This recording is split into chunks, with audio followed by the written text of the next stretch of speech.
လို့အမေဆဲတဲ့မိုးညကမိုးနည်းနည်းရွာတယ်ရေတွေငွေ့ရဖွဲလို့မိုးရွာတယ်ဆိုလားဒါဆိုမီးတွေငွေ့ရဖွဲရင်ရောဘာရွာမလဲထားလိုက်ပါဒါဖြစ်နိုင်ခြင်းနဲ့တဲ့မိုးဆက်တွေဟာကောင်းဝင်ပေါ်ကမကြပဲမြေကြီးတွေကထွက်လာရင်ရောဘယ်လိုလုပ်မလဲထီကိုဖနှက်လို့စီးရမလားမတွေးတော့ဘူးဒါဟာသဆန်တယ်မိုးမရွာရင်ဘာဖြစ်မလဲ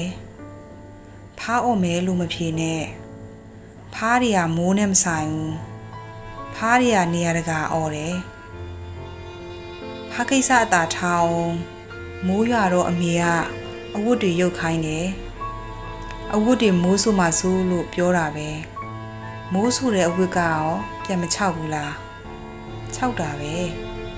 ဒါဆိုအမေကအဖြစ်ပြက်သဘောမသိဘူးမိုးဆူဘူးဟာဆွေးမှဆိုးလို့ထပ်ပြောတယ်ဒါဆိုအမေကအနှိမ့်စသဘောမသိဘူးဟဲ့ကောင်လေး